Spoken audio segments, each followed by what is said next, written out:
Allah berfirman dalam surah Ali Imran ayat 85 yang bermaksud, tiap-tiap yang bernyawa pasti akan mati.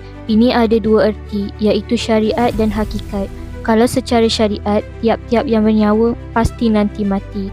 Tapi kalau secara hakikat, sekarang mati, bukan nanti.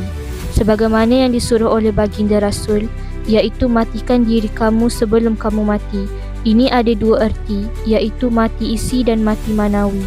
Mati isi ialah mati yang benar.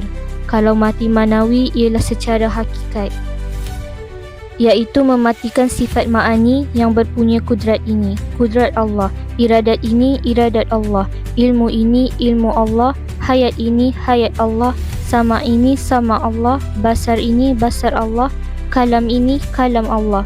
Maksudnya, jangan kita merampas sifat Allah yang ada pada diri. Ini semua ialah milik Allah, bukan kita punya. Pengertiannya, kalimat dunia adalah batang tubuh, sementara kalimat akhirat adalah roh.